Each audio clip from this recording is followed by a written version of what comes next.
4 to 6 weeks.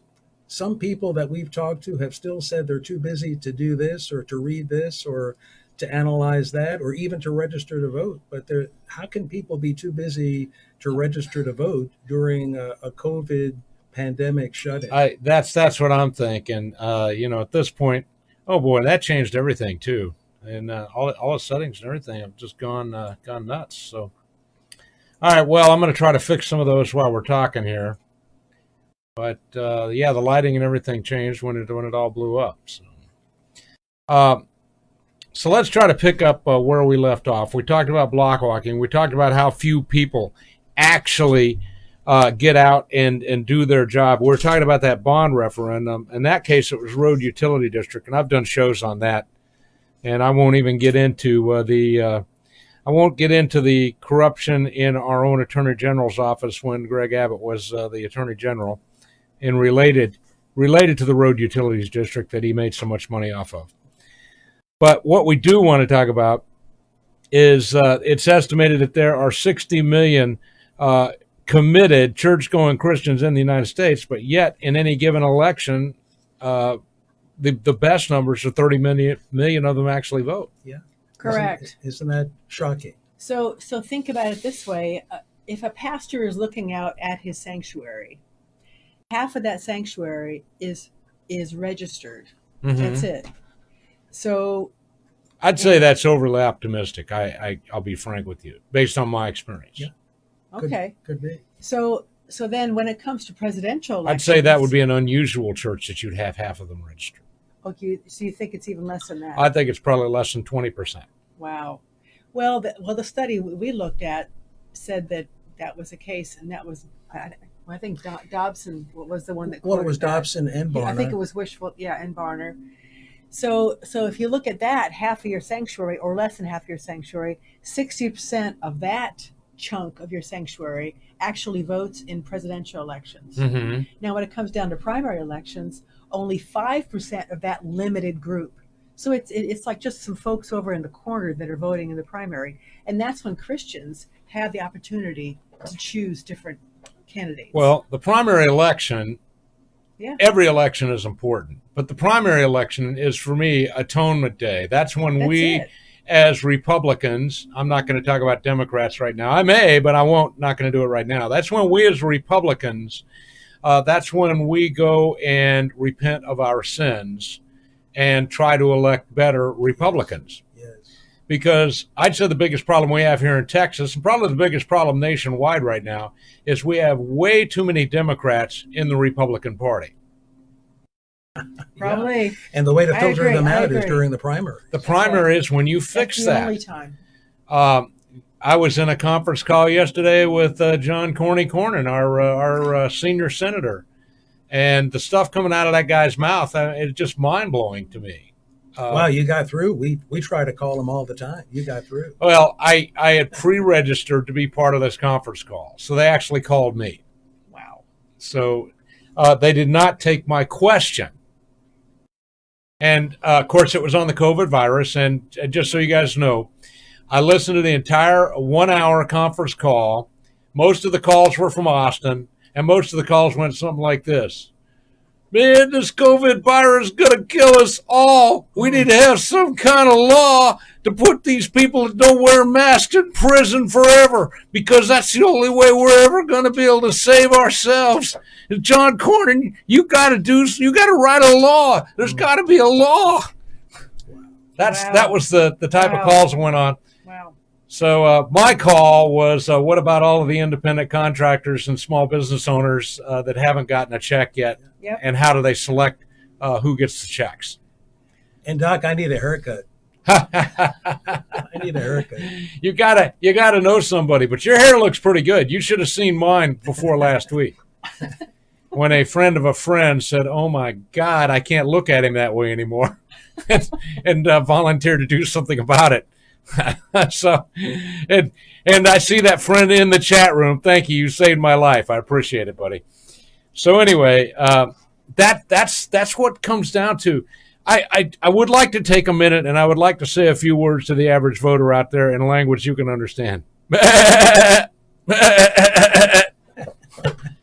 So I'm reading your book here, and one of the things that you really hit on, and maybe you didn't even necessarily realize you hit on it, but that is the sheep-like mentality of the American voter today. And so these people follow whatever the authorities tell them to do. They follow it. They follow it religiously. Not when the pastor is telling them to do certain things. It's a little different then, but the governmental authorities. And unfortunately, many pastors are silent. They're not guiding their sheep, their flock at all when it comes to politics. Well, we had Pastor Jim Garlow in who has a ministry called Well Versed. Mm-hmm. And he said actually 90% of pastors are unwilling to say anything. They don't know what to say. They don't want to offend anybody. And so they choose to be silent. And a lot of their parishioners don't want them speaking up either. Oh, we don't talk about politics it's true. in church. I was forced out of a church that I'd helped build. I mean, I was there when they poured the foundation of both buildings, which were 10 years apart. Wow. And at 4 a.m, I was there, and I put a lot of time and money into those churches. I was on the platform of those churches. Mm-hmm. And after Barack Hussein Obama became president, there was a huge change. First of all, our church had a growth spurt. And the second part of that was I realized how important it was to get Christians to vote. And I asked the pastor one day, I said, can you give me 60 seconds, to just talk about the necessity for us to get out and vote in this primary election? And he gave me the 60 seconds. And the grumbling in the pews was enormous. People saying things like that, this is not the time and place for politics. And just, and as a result of that, after that, I was shunned. And I had no choice but to leave that church. And I did have a meeting with the pastor where we discussed it, but I realized the pastor had also bought completely into the government agenda at that point. And so in spite of the fact that I have a degree from that denomination, a bachelor's degree, 4 years of hard work in that denomination, in spite of the 17 years that I was on the platform in that church, I was deplatformed in that church. Wow. And this is what I see. That was United Pentecostal, if anybody wants to know. So today I'm in a Lutheran church. And the Lutheran church is, of course, populated primarily by sheep. And most of them are a little left of center. But I go there because I like the pastor and the music's good.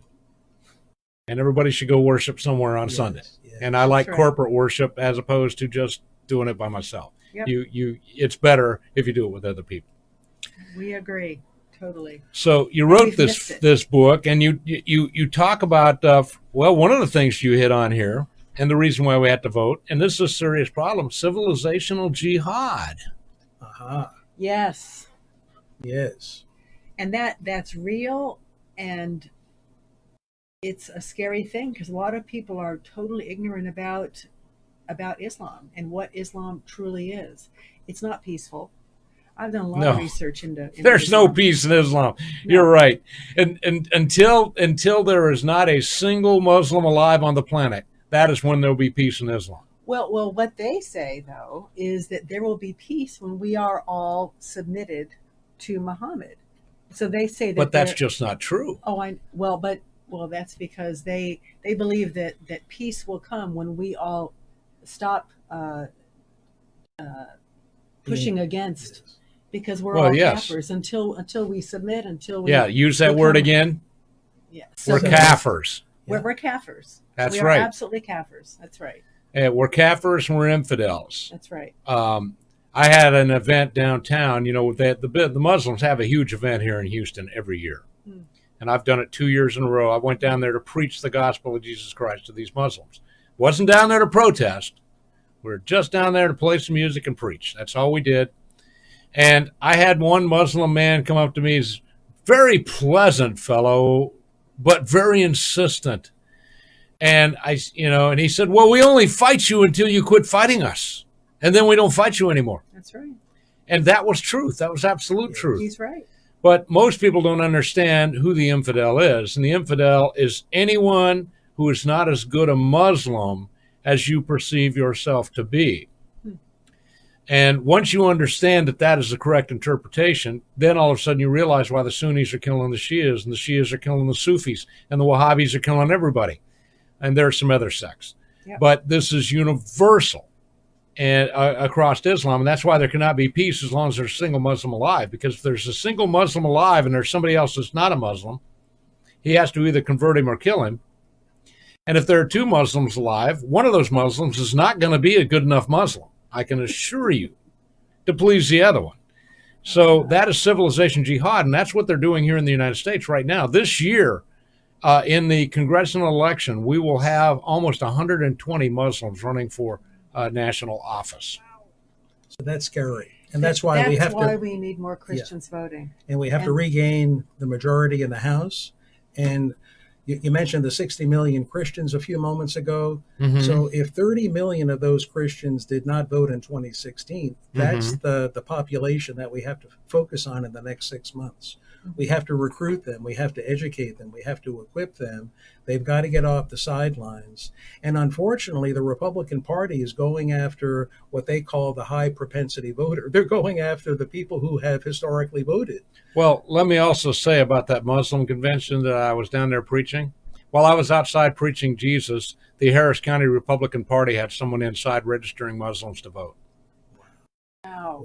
Yeah, I've heard that. It's crazy. It is crazy. But don't they normally vote Democratic? I mean, well, certainly they do. And if they register to vote as Republicans, guess who they're going to vote for?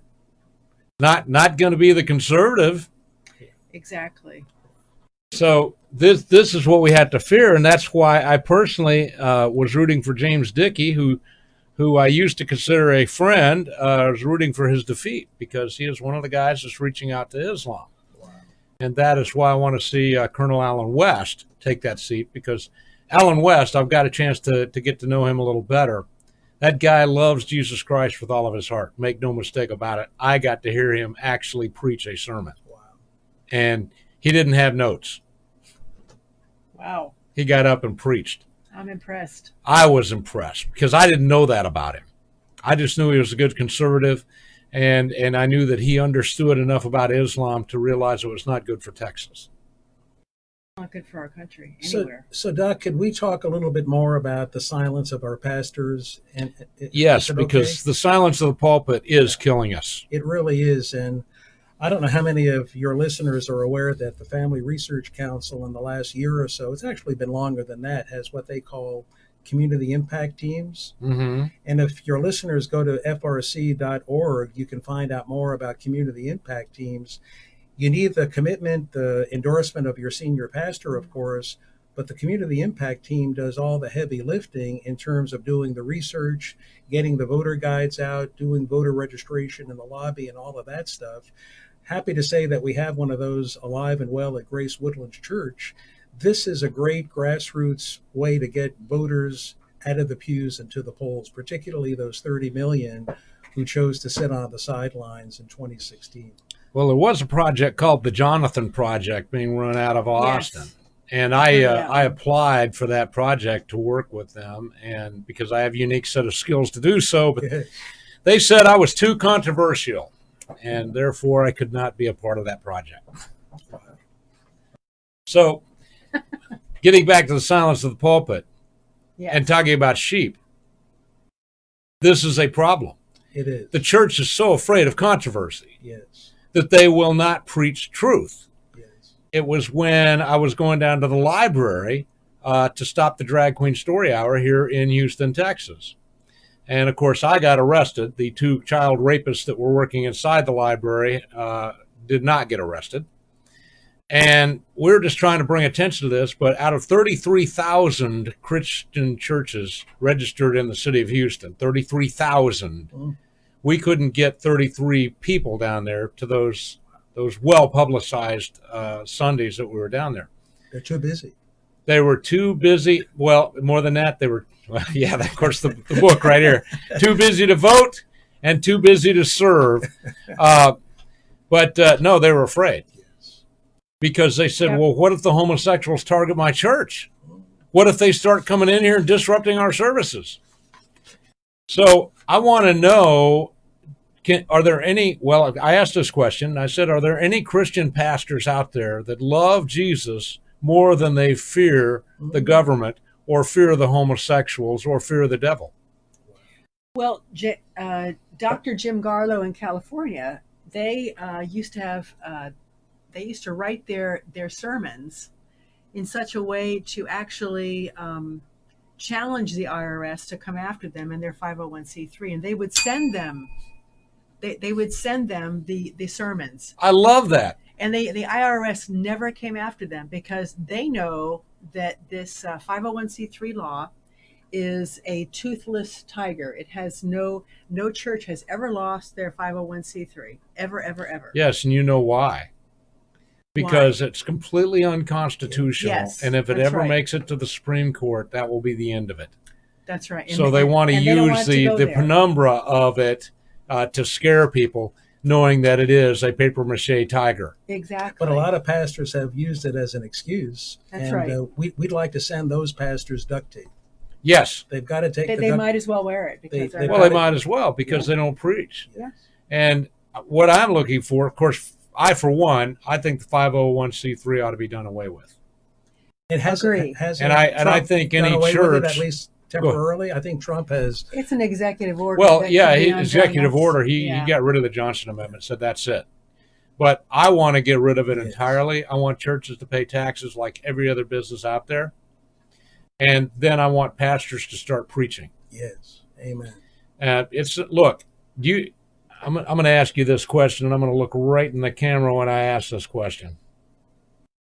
You pastors that may or may not be listening to this, do you trust Jesus Christ as your Lord and Savior? Do you honestly believe that He is Almighty God that created 100 billion galaxies using NASA's numbers? Do you believe that? Because if you believe that, tomorrow you will cancel your 501c3, and that will be the end of it. You'll just get rid of it, and you put my finances. No, I want you to trust God with your finances, you pastors. I want you to trust God with your finances. And if you got people on your board that are afraid of the government, you got people on your board that are afraid you're not going to have enough money if you get rid of your 501c3, those people need to be removed from their positions immediately because they don't have any faith in the Lord Jesus Christ. And my number is easy to find. I'll just give it to you. 281-914-1331. You can call me if you want to try to change my mind, okay? I'm happy to talk to you. But I'm calling you out. If you love God the way you claim to, get rid of the 501c3 and start preaching like a pastor should preach. I don't remember who said it exactly. I could look it up, but he said this. I think it was Alexander. He said, I do not fear an army of lions if it's led by a sheep, but I fear an army of sheep if it's led by a lion. Wow.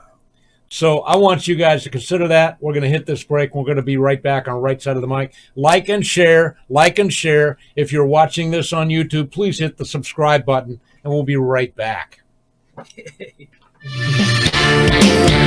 Join us in the chat on YouTube and Facebook.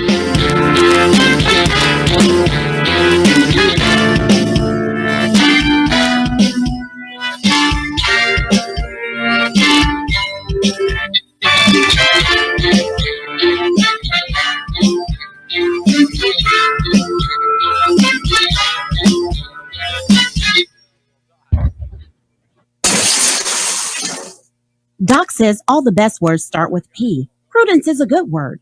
Airlines will always say, put your own mask on first, then help your loved ones. Prudence means making sure that your family food supply is secure. Most stores have at best a 72-hour supply of food, and if something goes wrong, resupply will not happen quickly. You should have at least a 90-day supply of your favorites because it will allow you to weather the worst crisis and make plans for the future. The answer is newmanna.com. N-U-M-A-N-N-A. New Manna is not just food storage, but really tasty food that you will enjoy eating. New Manna food is designed to last for 25 years, but many people enjoy it several times a week. Now is the time to lay in a supply of tasty New Manna food for your family. Be prepared and know your family is safe. Go to newmanna.com right now for fast delivery. That's newmanna.com. Hello, everybody. My name is Raul Reyes, and I'm running for Congress in Congressional District 23. I am a Trump Republican. I'm from the great city of Del Rio, Texas, born and raised on the border. I'm a retired lieutenant colonel, formerly a vice president of a junior college in Uvalde, Texas. I am a Trump supporter. I believe in America, and we need to put America in District 23 first. We need to secure the border, folks. We have illegal mass migration, and it has to stop. I'm pro-life, and I'm going to defend your religious freedom all the way through my tenure in Congress. I'm for the Second Amendment. No more infringements on our rights to defend ourselves in this great country. And I support our veterans. Being a veteran myself, I fully understand the issues and the problems that we have with the VA medical care system. I'm here to change that. With your support, we can get the care that our veterans need. God bless Texas and God bless America. I'm Raul Reyes, and I approve this message. Paid for by the Raul Reyes for Congress Committee. You never want a serious crisis to go to waste. And what I mean by that, it's an opportunity to do things that you think you could not do before. Joe Biden promised Ukraine $1 billion if they fired the prosecutor investigating his son's company. If the prosecutor's not fired, you're not getting the money. Oh, son of a bitch. Got fired. But when President Trump asks Ukraine to investigate corruption, the Democrats want to impeach him, and their media lapdogs fall in line. They lost the election. Now they want to steal this one. Don't let them. I'm Donald Trump, and I approve this message. I'm Joe Dana. As your candidate for Harris County Sheriff, I bring 25 years experience in law enforcement. As a conservative, I am committed to lead and manage the office with integrity, transparency, and accountability. I will preserve and protect the Constitution and the laws of Texas. It's time to restore trust in the Sheriff's Office. Please follow our campaign at danaforsheriff.com. Thank you, and may God bless you all. Hartman, the power of proven results. One of the premier property management companies in Texas, providing below market rates with above market amenities and service. Hartman has owned and operated commercial office properties since 1983, offering premium office space at an affordable price by saving businesses a significant amount of money by keeping taxes, utilities, and maintenance low. With over 30 years in commercial leasing in Houston, San Antonio, and Dallas, we have learned exactly what our customers require. Hartman, the power of proven results. Managed on Christian principles with a strong dedication to community benevolence. Whether you need 1,000 or 10,000 square foot of office space, Hartman has that space in one of nearly 50 Texas locations. Hartman, the power of proven results. Energy efficient buildings, customer friendly experts, supporters of conservative causes. A Texas owned and operated business for 30 years. A proud corporate sponsor of RagingElephantRadio.com. Hartman, the power of proven results. Visit Hartman online, hi-REIT.com. Call 800-880-2212 or click the ad on RagingElephantRadio.com.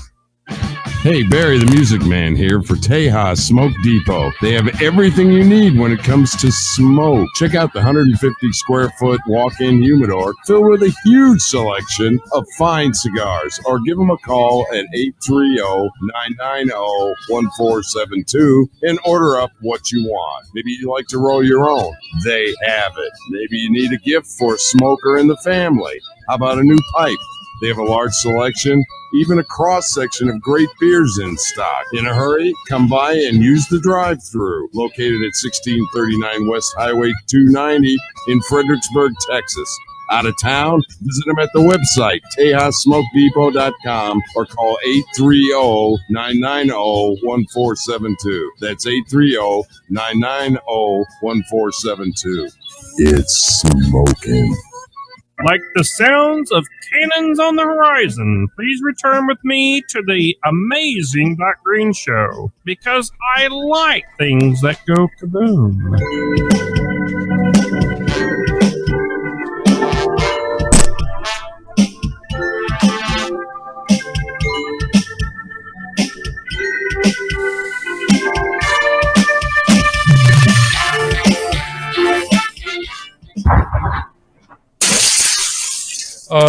And we're back on the right side of the mic. I want to thank you guys for sticking with us once again. Tomorrow, that is Saturday, that is April the 25th, because I don't know when you might be listening to this. Saturday, April the 25th at 3 o'clock. If you're catching this early in the morning on Raging Elephants Radio, you still got time to saddle up your pony and make it. So be over at the Alamo at 3 o'clock Saturday afternoon, April the 25th, and we're having a big rally there. And we're encouraging you to bring your mask. Nobody is going to make you wear your mask, okay? But we're encouraging you to bring it because we want to bring attention to the destruction that's going on at the Alamo right now. They've already taken out the bandstand gazebo. They've already destroyed the Lady Bird fountain. But the nice thing about it was they did say, we're going to send all the pieces back to the family. You know, it's kind of like, sorry I shot your dad, but here's his body. They're doing that, and now they're getting ready to tear down the cenotaph, and we want to try to stop this. I believe we can. And if you guys show up, remember this. If it's me and 10 of my favorite people, they're going to put us all in jail. That'll be the end of that. But if a battalion shows up, nobody arrests a battalion. So it's all about numbers, guys. And so we're encouraging you. Open Carry Texas is the other sponsor of this. So we're encouraging you to follow the prescription given to you in Luke 22:36. Dr. Luke said very clearly, recorded Jesus as saying, if you don't have a gun, sell your coat and buy one, because Jesus was the first Navy SEAL. And he thought it would be better for you to be wet and cold than to be unable to defend yourself and your friends. So this is why we want to do open carry if you're so licensed to do so, or carry a rifle if you don't have a license, because that's been legal in Texas for 100 years. And be there at 3 o'clock. And there will be some music. We're going to have the Alamo Throwdown Band is going to be playing. That'll be me on guitar, and that'll be Conrad Guthrie on bass, and that'll be Dennis Pellegrini on drums. And it's going to be a lot of fun. I know you're going to enjoy it. So please come out and do that. We were talking on break about this. When the godly are in authority, the people rejoice. But when the wicked are in power, they groan. That is Proverbs 29:2. And this is what we find ourselves here in Houston. There's no question that our government here, our local government, our mayor and his entourage can best be described as wicked. And so I'd like to pick up and talk a little bit about that. And talking with Joe and Kathy Losetta. I'm sorry, I should have done that. Joe and Kathy Losetta, and they wrote this really, truly excellent book. It's called Too Busy to Vote. Trying to get the glare right there. Too Busy to Vote. You can get this book on Amazon, Amazon.com, and you can also get their companion book. It's a little older, called Too Busy to Serve, and I'd recommend that you get that as well. So I'll pick that back up with Kathy and Joe. Okay, well, we are groaning here, because we are under the thumb of ungodly people in our government. Well, they shut down our churches, even though the governor was kind enough to come out and say, no, churches can be open. That's an essential. And I'm thankful that our church had drive-in services throughout. And we finally got back in the building on Wednesday night. Do we dare tell people where you go to church? I'm fine with that. Okay. Yeah, Grace Woodlands Church. Okay. On 45, just outside the Woodlands. And who is your pastor? Pastor Steve Riggle. Pastor Steve Riggle. He is one of the five pastors and preachers that came out. Now, some of you guys might remember when we had Mayor Anise Parker. I always call her Pervert Porker myself. But when she was our mayor, she got very exercised because she was a homosexual, and she got very exercised that some of the pastors were preaching against homosexuality. So she demanded that from then on they turn in their sermons to her every week, so that if any pastor preached against homosexuality, then they could go out and ticket them or arrest them or something like that. And so these guys got together. And Steve Riggle was one of those five. Dave Welch, the other one. I know Dave. And still haven't got him on the show, even though every time I talk to him, he says, yeah, I'll come on the show. And he hasn't got back with me just yet. But they were able to stop that. My question to you and to all of the pastors out there is what would have happened if they'd gotten that excited when they first discovered we had a sodomite that was running for political office. Well, isn't she the second or third or fourth one that we've had in Houston? To my knowledge, she was the first sodomite to become the mayor of Houston. I thought that Whitmire. Well, I don't know for sure that she was a lesbian, so I will not say I'm not that. going to go there. That's fine. I have my problems with Mayor Whitmire. I know that after my store got broke into so many times, I got a 15-minute segment on TV about the break-ins in Houston, and when I showed up at City Hall to ask why she was not putting more police on the street, because at that time she was just letting police officers retire and not replace them. And as soon as I got up to speak at City Hall, she got up and left. So... Well, Doc, there's an evil spirit in Houston, but what about the House of Representatives? A lot of evil spirit lurking there, and that's why we have to regain majority of the House. I had highlighted that. Let me see if I can find it, because there's a great statement about that here in your book. You might know what it is, but it was one of the 19th century guys, evangelists, that said something about that. Because we're voting. Yes. Amen. Here we are. Okay. Politics are part of religion in such a country as this, and Christians must do their duty. I'll get him on here. Christians must do their duty to the country as part of their duty to God. Christians seem to act as if they think God does not see what they do in politics. But I tell you, he does see it. And he will bless or curse this nation according to the course that they take. That was Charles Finney. Charles Finney was a pretty important guy during the Reformation. Yes, he was. That is powerful. Politics are a part of religion in such a country as this, and Christians must do their duty to the country as part of their duty to God. Christians seem to act as if they thought God did not see what they do in politics. But I tell you, he does see it, and he will bless or curse this nation according to the course they take. That is very powerful. Yes. Yep, that sure is. So the 60 million Christian voters, those who did vote, the 30 million who did vote in 2016, please vote again, but be very careful about which voter guide you use. The Bible is the best guide, but we all know there are some good guides out there, biblically based guides, and there are some bogus guides out there. So be careful. The other thing we need to do is to recruit the 30 million who sat on the sidelines, because in effect, they've been disenfranchised. If the Republican Party is going after those who have voted, we're really neglecting those who did not vote, but that's where we all can come in.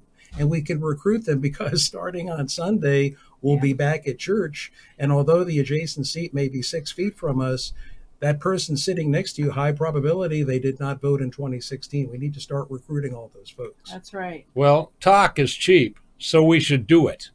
We should do it, yes. Doesn't cost much. Absolutely. And one Sunday, just before voter registration was ending, our pastor, Pastor Steve, worked into his sermon to ask how many people were registered voters. And the registered voters stood, and the ushers had registrations for the voters who were sitting and handed them the registrations. I love that. Now, see, you got a real pastor in your church, so I'm loving it. Awesome. But how do we awaken the other pastors? Because, see, if the pastors out there will begin to preach and do what they're supposed to do, we wouldn't be where we are. Now, I've got to ask you this question, because this is a big question. Today, I got a survey from the Democrats, and they had produced it looked like a magazine cover with a picture of Donald Trump, and they had all of his sins listed on there, and basically asked how we as Christians could possibly vote for a man like this. Do we have any comments on that? Absolutely. We're all sinners. That's okay. It. We're all sinners. There we are. And the folks that sent that thing out to everybody, they're sinners too. Well, are his sins any greater than yours? No. And many she gets voters, a bell for that one. Many voters have not looked at the party platforms. And what's number one on the Democratic Party platform? Abortion. It's a tenet of the faith. I prefer to call it killing of babies, because I don't like euphemisms. Well, I'm shocked at how many Christians are voting Democratic. They have no clue what's on that platform. Well, one of the musicians in my church, I saw him in the Democrat primary. I'm a poll judge. I don't know if he knew that. Uh-oh. But, and we share a polling place. Well, I want to sound the alarm. Primaries, not too long ago, March 3rd, 68,000 more Dems showed up at the polls than Republicans. Of course, they had a lot more on the ballot. But it's just they had, 15 wacko people running for the nomination, right? Yes. So we have lots of work to do to recruit the 30 million who sat on the sidelines. Another part of our population that's expanding that perhaps we haven't been focusing on is the Hispanic population. Mm-hmm. Kathy and I last June had the privilege of witnessing one of our sisters becoming a citizen here in Metro Houston. 2,000 folks were sworn in that day to become new citizens. Guess who was swarming around that auditorium? Well, there would have been Democrats there to register them to vote. Republicans don't do that. The League of Women Voters were there in force. And the Republicans were missing in action. They were missing. This is normal. I've talked about this before. Republicans never show up at these events, and we should be showing up at these events. Absolutely. Because we've got much more to offer. And most of those people don't want the same stuff that they came from. Yes. Well, exactly. Here. So, anyway, well, I'm going to ask you an even more leading question before we go to break here, and then I got Wit and Wisdom with Wilbur. I believe that Donald Trump was anointed by God to be president. I don't have any doubt about that. And a lot of people don't know, but Donald Trump, whatever his foibles may have been, he is a relatively new Christian. He actually became a Christian somewhere right around the time he became president. And got very serious about it somewhere after he became president. And he is now a praying man. He's a Christian praying man. A lot of people don't know that. That's great. So well, Doc, we've all seen a change in him, because I actually met him at a Tea Party event in 2015. You did mention that in your book, huh? Yeah, when he was thinking about running, he came to the Woodlands. And he did just a kind of a look-see around, and he is who he is. He has a heart. He is a caring person. He's a tough guy. He's a New Yorker, and that's how come we voted for him. We knew we needed a fighter.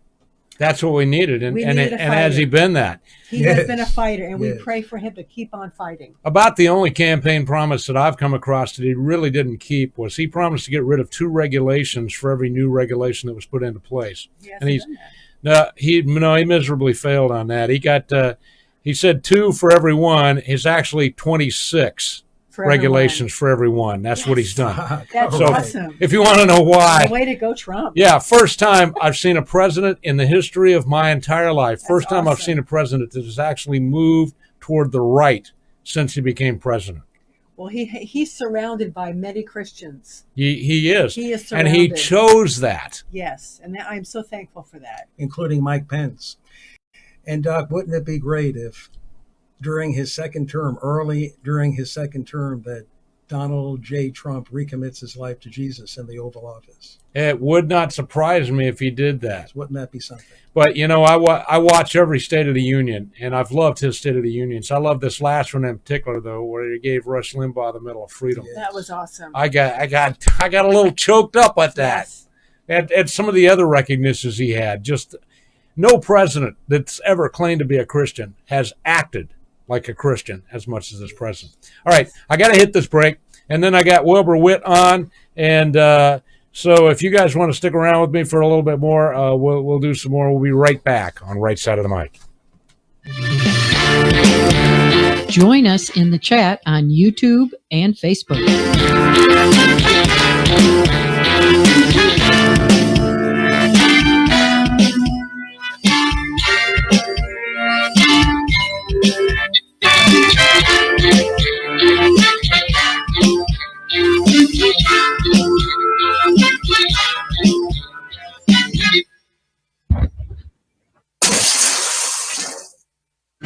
Hey, Barry the Music Man here for Tejas Smoke Depot. They have everything you need when it comes to smoke. Check out the 150 square foot walk-in humidor filled with a huge selection of fine cigars. Or give them a call at 830-990-1472 and order up what you want. Maybe you like to roll your own.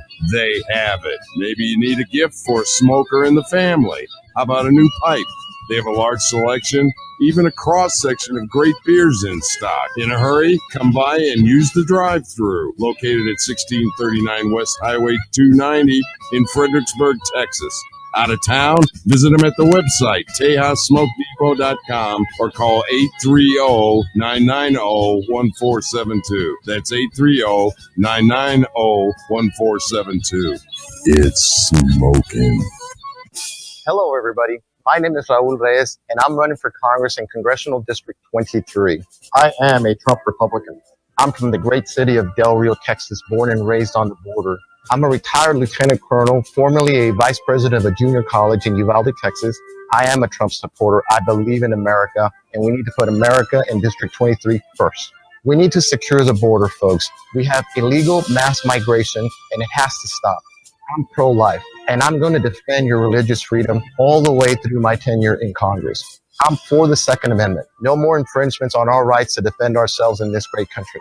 And I support our veterans. Being a veteran myself, I fully understand the issues and the problems that we have with the VA medical care system. I'm here to change that. With your support, we can get the care that our veterans need. God bless Texas and God bless America. I'm Raul Reyes, and I approve this message. Paid for by the Raul Reyes for Congress Committee. You never want a serious crisis to go to waste. And what I mean by that, it's an opportunity to do things that you think you could not do before. Joe Biden promised Ukraine $1 billion if they fired the prosecutor investigating his son's company. If the prosecutor's not fired, you're not getting the money. Oh, son of a bitch. Got fired. But when President Trump asks Ukraine to investigate corruption, the Democrats want to impeach him, and their media lapdogs fall in line. They lost the election. Now they want to steal this one. Don't let them. I'm Donald Trump, and I approve this message. I'm Joe Dana. As your candidate for Harris County Sheriff, I bring 25 years experience in law enforcement. As a conservative, I am committed to lead and manage the office with integrity, transparency, and accountability. I will preserve and protect the Constitution and the laws of Texas. It's time to restore trust in the Sheriff's Office. Please follow our campaign at danaforsheriff.com. Thank you, and may God bless you all. Doc says all the best words start with P. Prudence is a good word. Airlines will always say, put your own mask on first, then help your loved ones. Prudence means making sure that your family food supply is secure. Most stores have at best a 72-hour supply of food, and if something goes wrong, resupply will not happen quickly. You should have at least a 90-day supply of your favorites because it will allow you to weather the worst crisis and make plans for the future. The answer is newmanna.com. N-U-M-A-N-N-A. New Manna is not just food storage, but really tasty food that you will enjoy eating. New Manna food is designed to last for 25 years, but many people enjoy it several times a week. Now is the time to lay in a supply of tasty New Manna food for your family. Be prepared and know your family is safe. Go to newmanna.com right now for fast delivery. That's newmanna.com.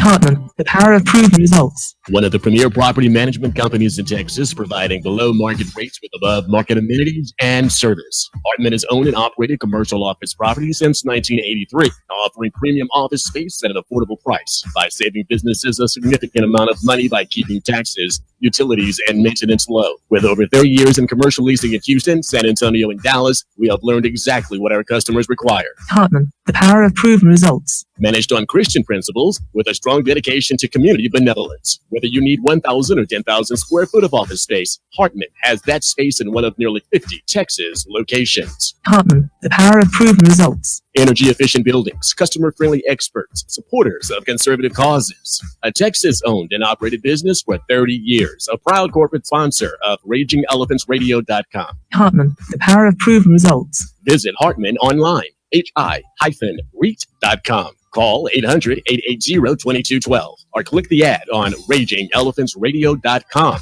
Like the sounds of cannons on the horizon, please return with me to the Amazing Doc Green Show, because I like things that go kaboom.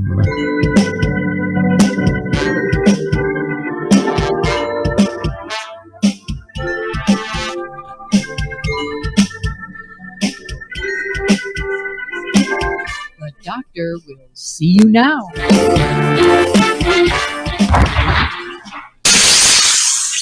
Yeah, the doctor will see you now. In fact, it's time for Wit and Wisdom. Wilbur Witt, welcome to the show.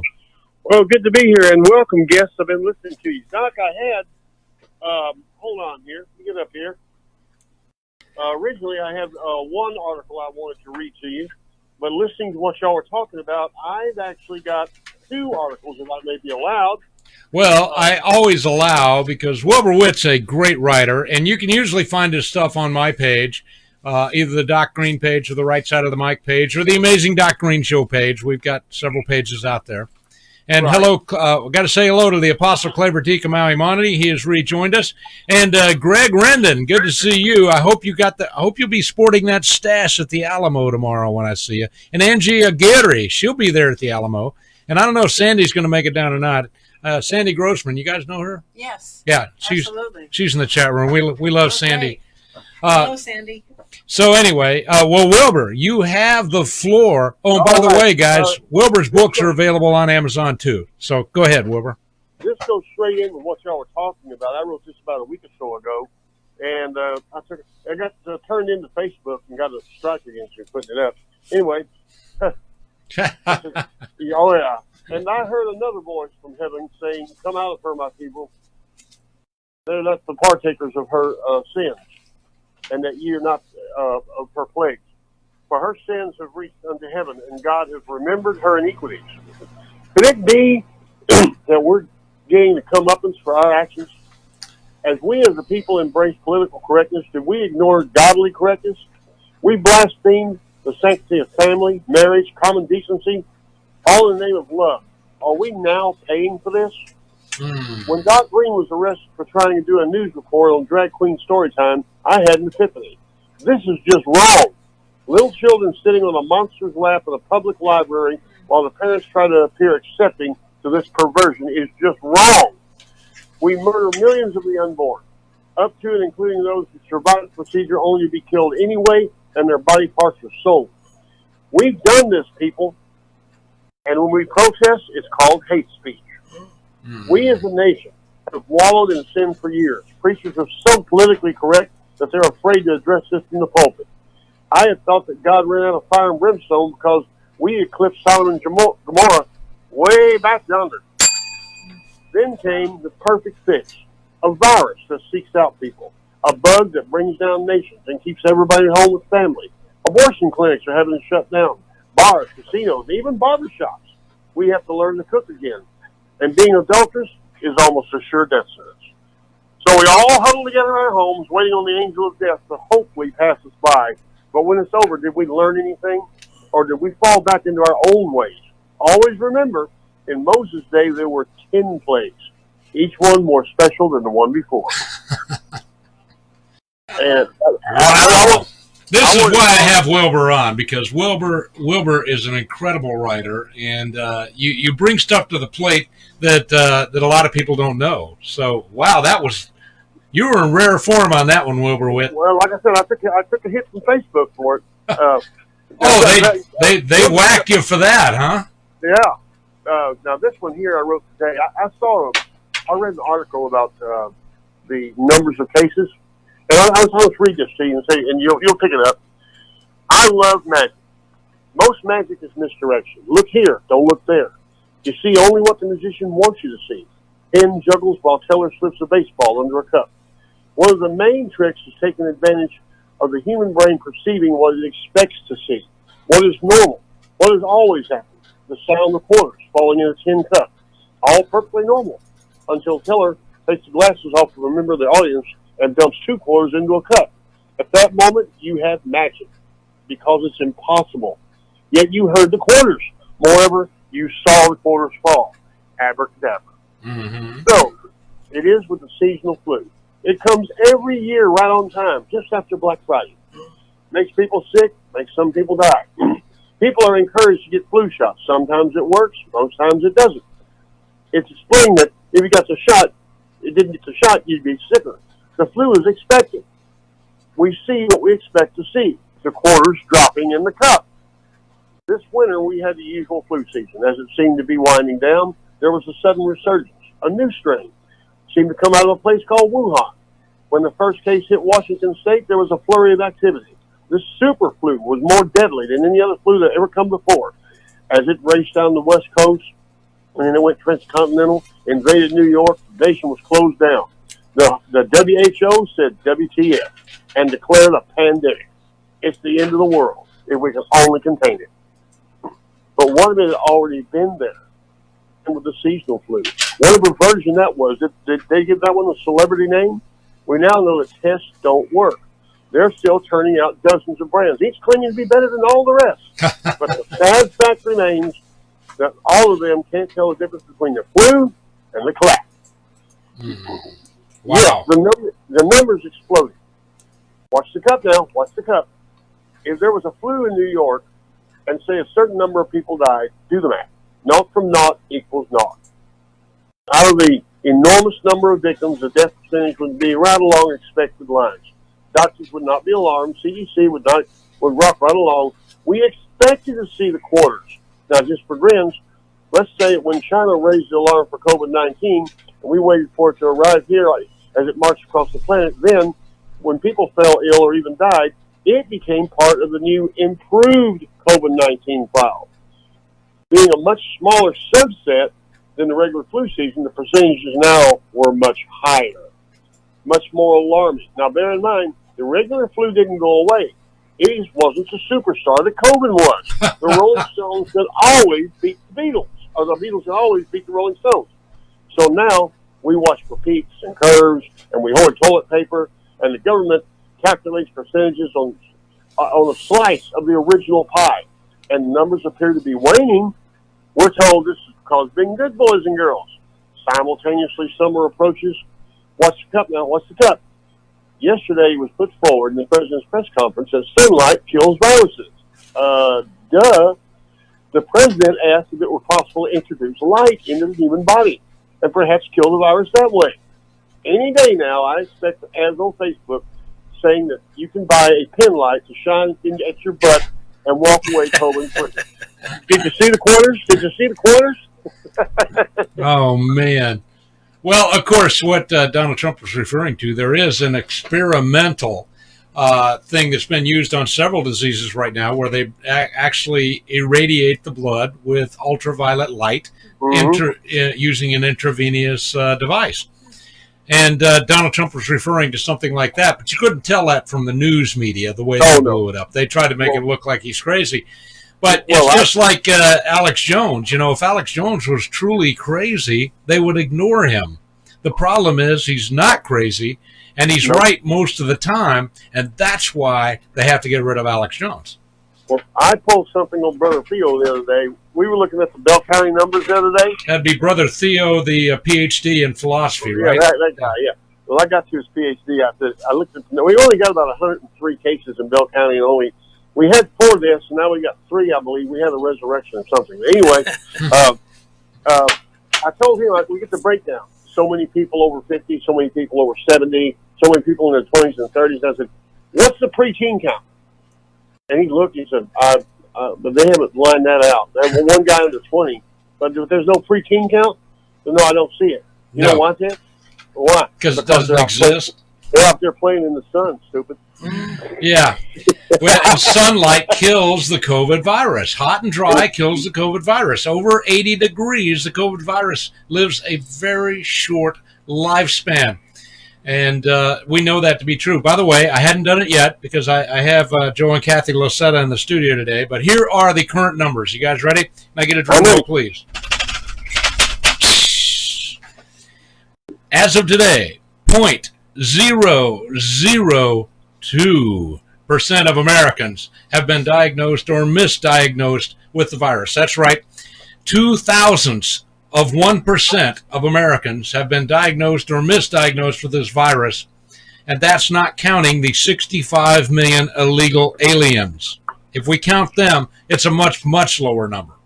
So, ladies and gentlemen, we have shut down the entire nation for 0.002% of Americans that have a disease that 98% of the people recover from in 2 weeks or less.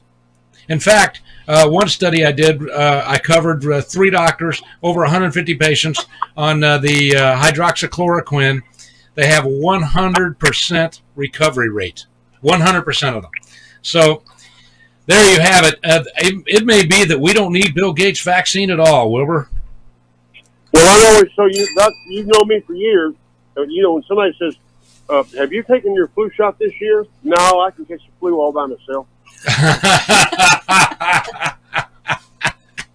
I did 3 radio shows just in. I'm doing you and 2 more tonight. One of them's a pre-recorded show, but I got to do one 6 live. Yeah, Republic Broadcasting Network, RBN. Yep, and I got back to APRI. They begged me to come back, and I made a deal with Republic to do both shows and all the shows. I told them, this is the butcher shop. We're an independent agent, okay? Okay. Well, good luck on APRI. I don't know about them boys. It was bad. It was bad. I'm not, like my friend Juan says, I ain't going to lie to you, man. It was bad. It was bad. It was bad. Well, we'll see. But Wilbur Witt, guys, he's written some great books. You can buy those books on Amazon.com. Cigar Box, great book. Sharon, a great book. That will challenge your theology a little bit. But it's fiction. But it's well written. And, of course, Wilbur Witt usually puts some salient article on my page every day, and you guys can go there and read them. I always enjoy them in the morning before my coffee. So on that note, I'm going to get back to Joe and Kathy. In fact, we're going to hit a break, and then we're going to get back and finish up with Joe and Kathy Losetta and their 2 books, Too Busy to Serve and Too Busy to Vote. Thank you, Wilbur Witt. Thank you.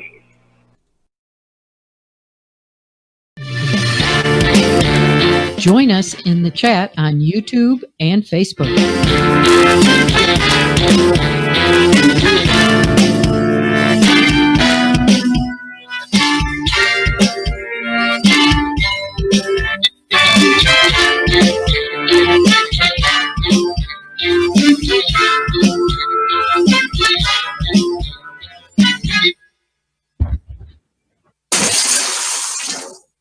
I'm Joe Dana.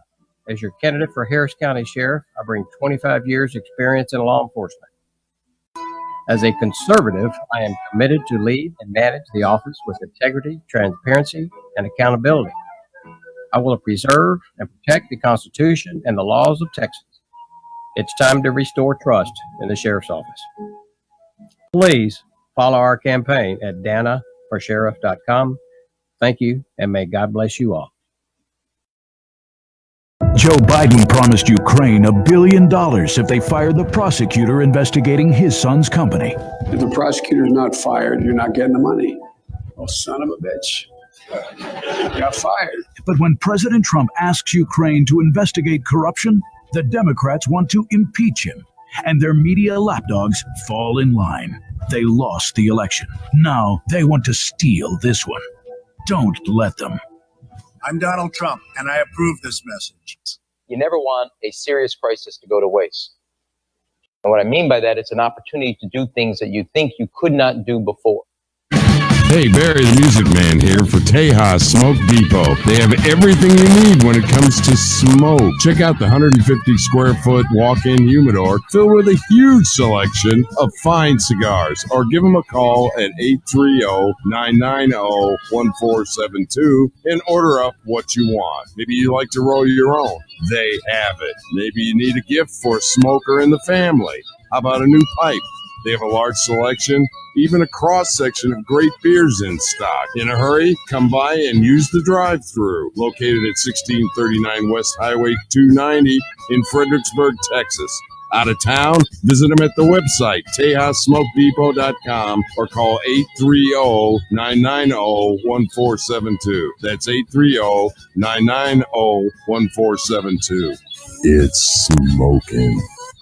Hartman, the power of proven results. One of the premier property management companies in Texas, providing below market rates with above market amenities and service. Hartman has owned and operated commercial office properties since 1983, offering premium office space at an affordable price by saving businesses a significant amount of money by keeping taxes, utilities, and maintenance low. With over 30 years in commercial leasing in Houston, San Antonio, and Dallas, we have learned exactly what our customers require. Hartman, the power of proven results. Managed on Christian principles with a strong dedication to community benevolence. Whether you need 1,000 or 10,000 square foot of office space, Hartman has that space in one of nearly 50 Texas locations. Hartman, the power of proven results. Energy efficient buildings, customer friendly experts, supporters of conservative causes. A Texas owned and operated business for 30 years. A proud corporate sponsor of RagingElephantRadio.com. Hartman, the power of proven results. Visit Hartman online, hi-REIT.com. Call 800-880-2212 or click the ad on RagingElephantRadio.com. Hello, everybody. My name is Raul Reyes, and I'm running for Congress in Congressional District 23. I am a Trump Republican. I'm from the great city of Del Rio, Texas, born and raised on the border. I'm a retired lieutenant colonel, formerly a vice president of a junior college in Uvalde, Texas. I am a Trump supporter. I believe in America, and we need to put America in District 23 first. We need to secure the border, folks. We have illegal mass migration, and it has to stop. I'm pro-life, and I'm going to defend your religious freedom all the way through my tenure in Congress. I'm for the Second Amendment. No more infringements on our rights to defend ourselves in this great country. And I support our veterans. Being a veteran myself, I fully understand the issues and the problems that we have with the VA medical care system. I'm here to change that. With your support, we can get the care that our veterans need. God bless Texas and God bless America. I'm Raul Reyes, and I approve this message. Paid for by the Raul Reyes for Congress Committee. Doc says all the best words start with P. Prudence is a good word. Airlines will always say, put your own mask on first, then help your loved ones. Prudence means making sure that your family food supply is secure. Most stores have at best a 72-hour supply of food, and if something goes wrong, resupply will not happen quickly. You should have at least a 90-day supply of your favorites because it will allow you to weather the worst crisis and make plans for the future. The answer is newmanna.com. N-U-M-A-N-N-A. New Manna is not just food storage, but really tasty food that you will enjoy eating. New Manna food is designed to last for 25 years, but many people enjoy it several times a week. Now is the time to lay in a supply of tasty New Manna food for your family. Be prepared and know your family is safe.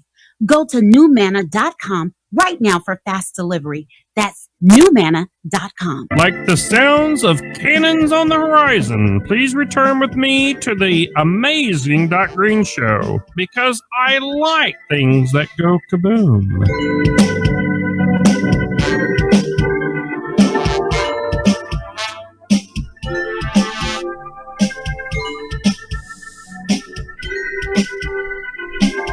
The doctor will see you now.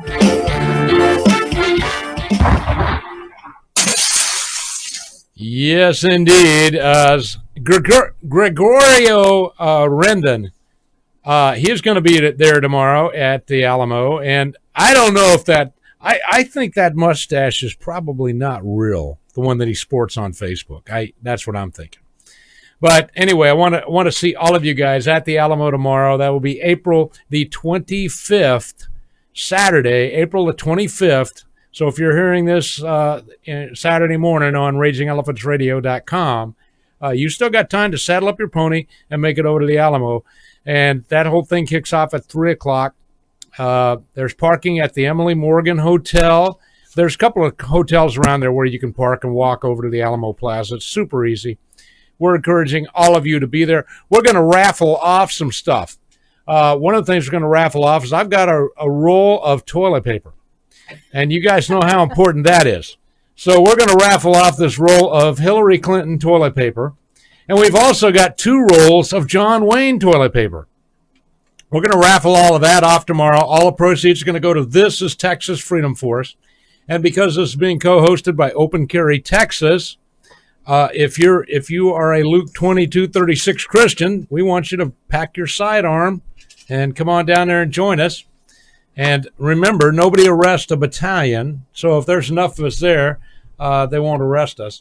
But they've been steady on this entire shutdown for the COVID-19. They've been steady on working on destroying the Alamo Plaza. Nothing has stopped them. They were out there working in the rain the last time I was there. They just don't care. So Randy Beal's going to be down there tomorrow, and I know a lot of you guys are big Randy Beal fans, so he's going to be there. Brandon Burkhardt will be there. Angie Aguirre will be there. So she's worth going for, quite frankly, to meet her. She's very attractive. So come on down and meet her. And she might even give you an autograph if you ask nice. It's going to be a good time. The Alamo Throwdown Band is going to be playing, and I'll be leading that band. Me and Conrad and Dennis, going to be a good time. Bring your cameras. We want lots of pictures, lots of video, because if there's ever a trial to prove whether or not that we were Texas patriots, I want there to be enough evidence to convict, okay? So make sure you get plenty of evidence on us tomorrow. Now, I was lucky enough to convince Joe and Kathy Losetta to stick around with me for a few more minutes. And we got 2 books that they wrote. This one is called Too Busy to Serve. I'm trying to adjust it so that we don't get glare on the cover there, so you guys can see that. Too Busy to Serve. And the other one is Too Busy to Vote. So my question is, which one are you? One or both? So we're gonna get down to the nitty gritty on this thing. I did like this in 2 Thessalonians 3:10 with all of the current stuff that's going on, and this is on page 102 of the book. Those unwilling to work shall not eat.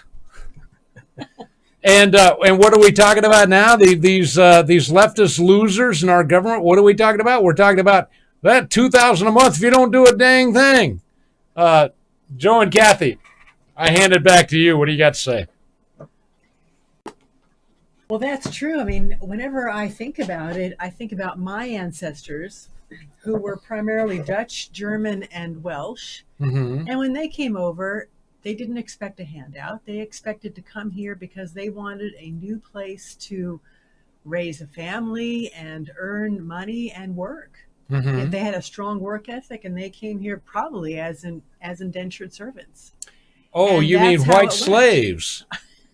Because that's what they were, indentured servants. It's white slavery. I suppose so, but I mean, they voluntarily signed the contract. That's right. Because they wanted to come here, but they had no idea how they were going to be abused when they did sign that contract, and most of them were. So, I didn't know that, but when I think about what happens now with people coming to our country expecting all of these things, it's just so shocking. And Joe, you had the same thing with your family. My grandparents came over, indentured servants. They were not abused. They did just fine, and they were independent. So this $2,000 depends on who the boss is, Yeah, that's know. true. That's But I true. know some indentured servants had a little trouble getting out of the contract. But that's not too different from working for anyone. And that's why Kathy and I have been entrepreneurs for the last 20 years. You could have a regular job and have a terrible boss. And we have the freedom here in America. If you don't like your boss, you find another job. But the key is we've got to work. $2,000 a month to everybody is just a bad idea. Kathy and I have learned long ago there are cases where helping hurts. Giving people $2,000 a month to do nothing Why would they want to go to work? There's no incentive. Well, in fact, now that they're going to, the quote reopening that we're having here, now that we're going to do that, I know that a couple of restaurant owners that I have spoken with, they can't get the staff to come back to work. Why go back? Because they got the $1,200 a person, and some of them got kids. They got the extra $500, and they said, "No, we're too afraid of the COVID virus. We're not coming back to work. We still got video games we haven't finished."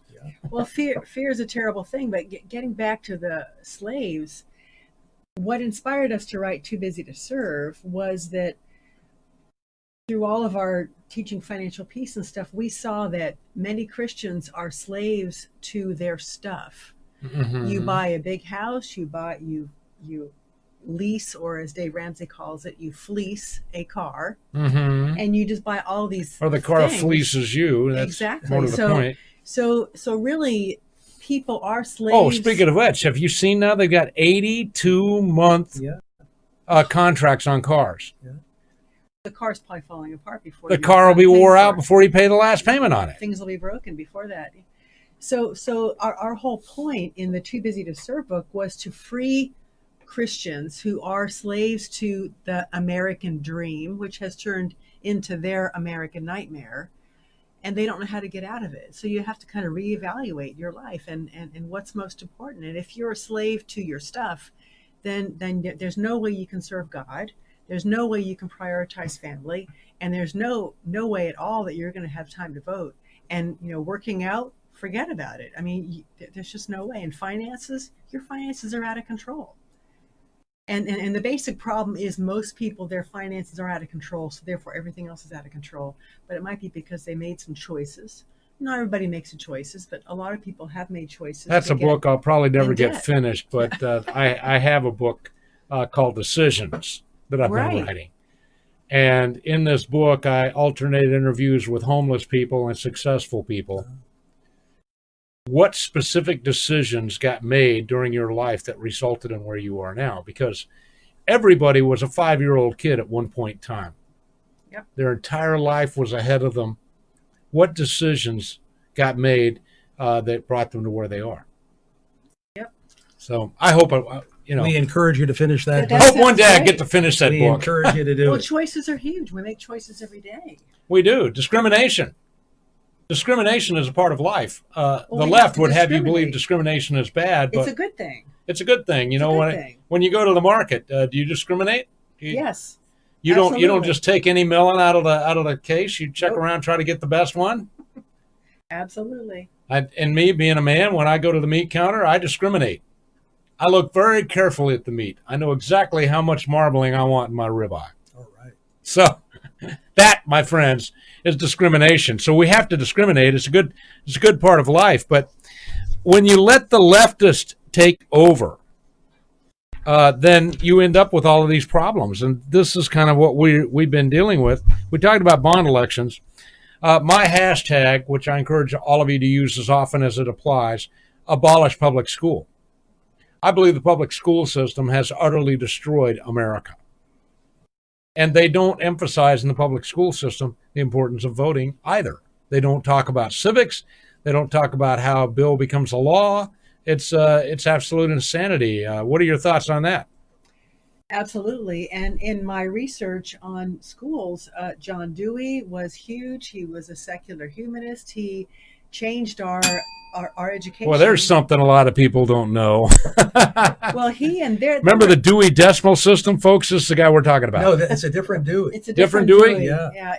They get, but there was someone else too that I can't remember. But I strongly recommend Hillsdale College and their free courses. Hillsdale is great. Amazing. They are amazing. If you insist on sending your child to college, Hillsdale would be one of my top 3. Yeah, Larry Arnn and what he's doing up there is awesome. But our schools were taken over in the 1920s. They were changed from a Bible-based education system to a secular-based education system. Because they used to use the King James Bible to teach reading. They used to use the Bible for everything. And so finally, That's why if you look at George Washington's letters, the prose you find in those letters exceeds even the greatest best-selling authors today. Yeah. Our education system is a mess, but and I know you did a lot of research on it too. You looked up different people that. Yeah, and it extends to the colleges, as you said earlier. So it starts in elementary school all the way up to college, and homeschooling is a lot better, no doubt about it, versus public school. Well, that's what I recommend, and that's what I hope has come out of this. If there's a bright spot in this whole ridiculous shut down the entire nation for 0.002% of the population, if there's a bright spot, I'm hoping that is what it is, that parents will rediscover their children and that they might like their children and start a homeschool program. And I'm here to tell you, and I know what I'm talking about, so you guys, you can trust me on this. You are every bit as qualified to teach your children as anyone with an advanced degree in education. And I would go so far as to say anyone with an advanced degree in education should never be allowed to be around a child unsupervised.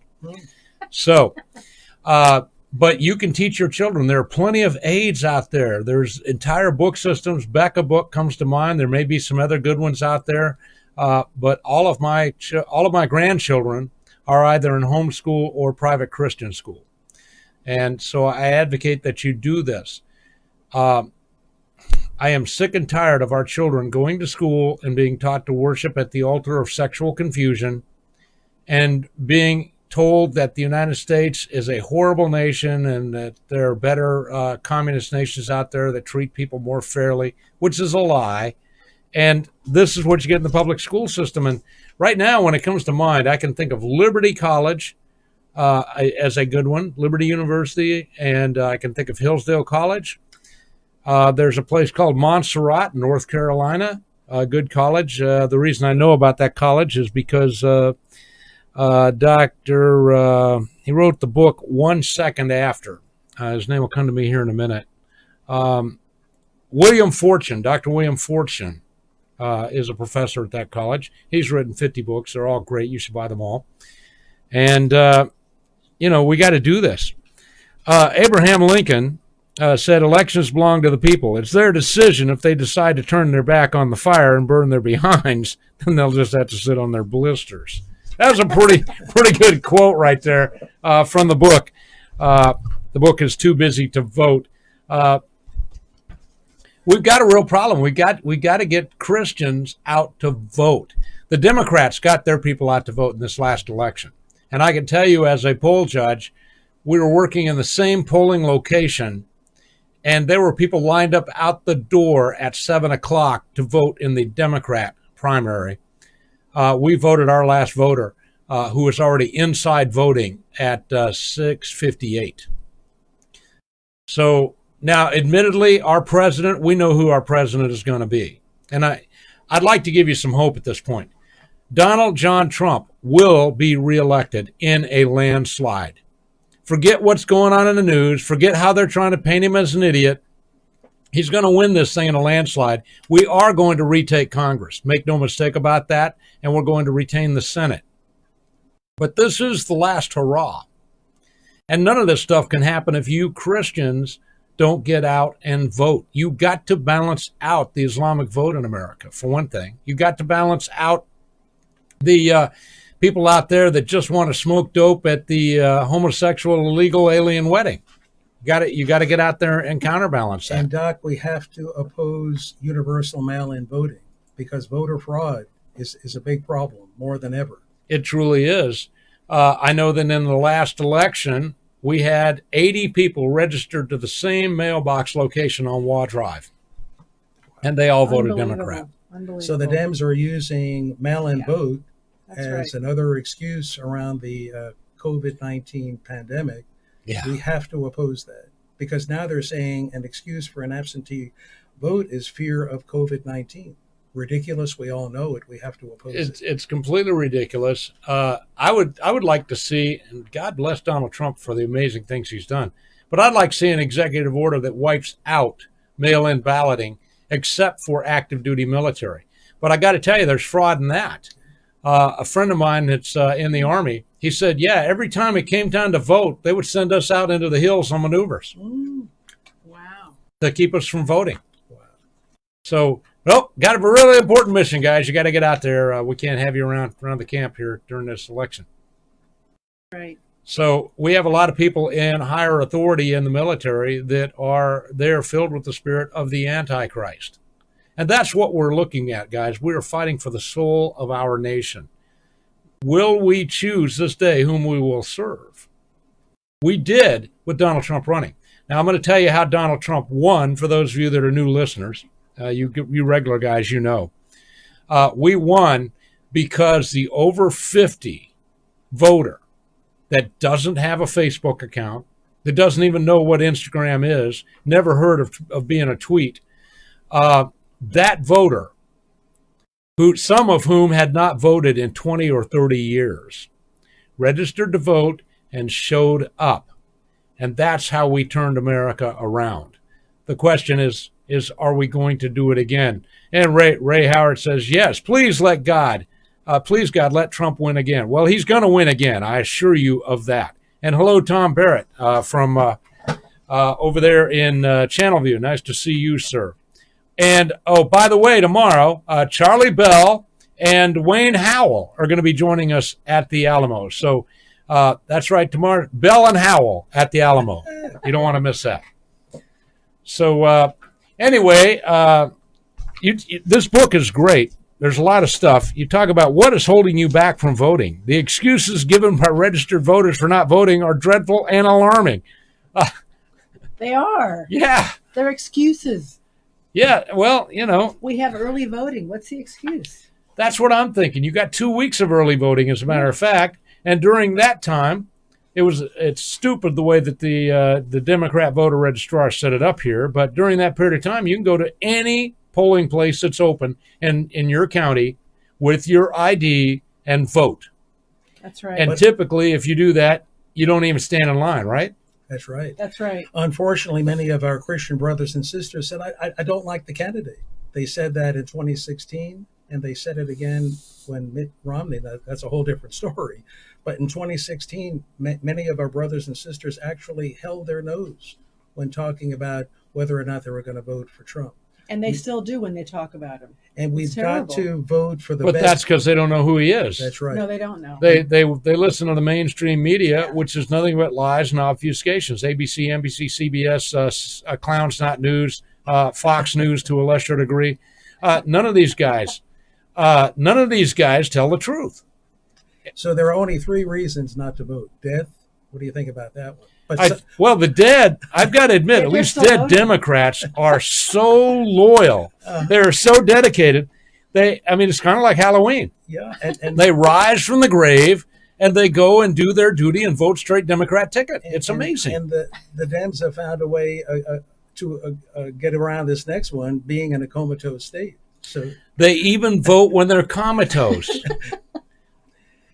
And then what about felons in jail? I think they're working on that one right now. Well, I think they passed that here in Texas. I heard they're trying to get now. voting booths in the jail.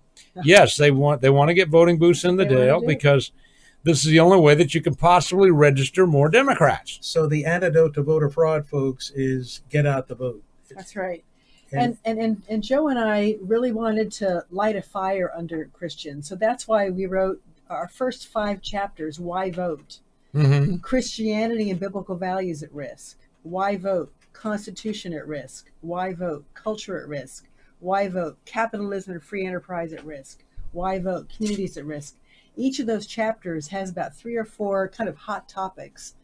And we didn't go into real deep detail, but we put some pretty stinging realities in those chapters to try to get people who read this book inspired to choose one of those topics and go for it, get involved, go out there and be part of that movement to get people who are like-minded to vote. And the one topic that really struck me, and I heard her on the radio, it was a woman who was involved in the Now movement way back in the 60s. She was amazing how much she impacted our culture. I did. I read that, and there was stuff in there that I didn't know. That this is the, quote, National Organization of Women. I like what Rush Limbaugh calls them, though, the National Association of Gals, the NAG Gang.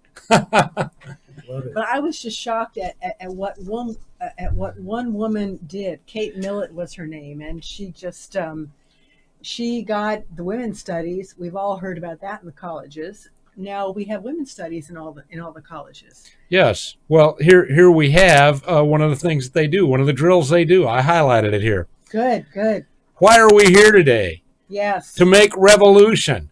What kind of revolution? A cultural revolution. And how do we make cultural revolution? By destroying the American family. How do we destroy the American family? By destroying the American patriarch. And how do we destroy the American patriarch? By taking away his power. And how do we do that? By destroying monogamy. And how do we destroy monogamy? By promoting promiscuity, eroticism, prostitution, and homosexuality. Wow, what a plan. That is the National Association of Women, which, by the way, has a membership, I think, of 60 people, as opposed to the conservative version of that, which has a membership of tens of thousands. Oh, that's awesome. But they never quote that group, do they? So how successful have they been? If you look at our culture, Oh, I'd say about 80%.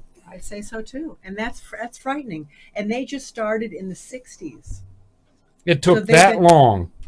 Well, they worked very hard. Kate Millett, Millet, Kate Millett. And Kate Millett was extremely bright. She flew through school. She had a degree on top of degree on top of degree. All the women that she hung out with were highly educated people. But Kate Millett had a dark side. She was mentally ill. Oh, so her much learning did make her mad. No, she was mentally ill before, but she just really, she learned well, and she learned it good. And that just pushed her. She had, if you look into her life, it's quite amazing. Well, I've got so much stuff highlighted in this book. You guys can get this book by going to Amazon.com. Too Busy to Vote by Kathy and Joe Losetta, who are my guests here in the studio today.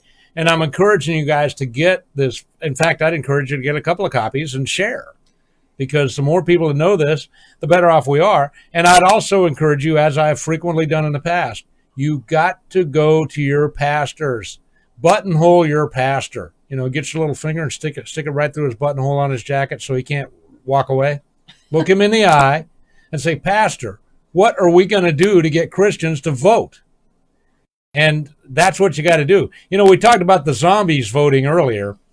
I feel a need to play this little clip here. You guys probably heard it before. This is Mr. Montgomery. I met him a few weeks ago in New York. Oh, how are you? You live here? Yes. Well, maybe you know what a zombie is. When a person dies and is buried, it seems there are certain voodoo priests who have the power to bring him back to life. How horrible. It's worse than horrible, because a zombie has no will of his own. You see them sometimes walking around blindly with dead eyes, following orders, not knowing what they do, not caring. You mean like Democrats? That was Bob Hope. I love Bob Hope movies. You can still find them. They've got them out there. But wasn't that seriously wonderful? You mean walking around hurting people, not knowing what they're doing? I saw a few like of them Democrats. I saw a few of them at HEB the other day. Oh yeah. No, they are out there, my friends. I just. So, Doc, we're running out of time, and 6 months to election, but lots of work has to be done. My recommendation for folks as we reconnect is to ask each other, are you registered to vote? And if they say they're not voting, rather than trying to convince them, talk about the consequences of not voting. And, yes. And the answers to that can be found in the first 5 chapters of the book, as Kathy just mentioned. And, well, we could talk about the 5 F's, too. Oh, I'd love to talk about We that. kind of skipped over the 5 F's. Yeah. So let's talk about that in the few remaining moments we have here. Well, the 5 F's is really the that's the brain. That was the foundation of this book, and the 5 F's were something we came up with. We call them 5 F's. There's faith, which is your walk with God, your quiet time, your church time, your devotional time. So there's faith, family, and it's not just, it's any kind of family, your church family, your biological family, whatever you call family. They're how you interact with those people. And then, of course, there's finances, and we all need finances because we all need. God knows we need to eat and we need to live and we need to work because work is good for us. It's productive, and so we need finances. And then there's fitness. How do you take care of your tent, the body that God gave you? We don't need to be triathletes, but we do need to take care of our body so we can be used. And then there's freedom. Freedom is voting. So that's the 5 F's, and they all go together. And at different seasons of your life, there's different things that are more important than others. So you've got to balance each season of your life.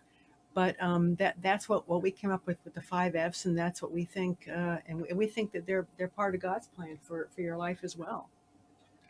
And in Too Busy to Serve, we have several self-assessments to determine whether or not you have your life in order. I was afraid to do that survey. Well, and it's a pretty neat survey, and it is scary. It is scary. Yeah, well, I was afraid to do that survey. It is scary. They're there, and none of what we have written is intended for condemnation. It really is intended to help each other. And Kathy and I we've been on this journey for 25, 30 years. Do we have it all together perfectly? Absolutely not. We do those self-assessments periodically because we slip and slide just like every other human.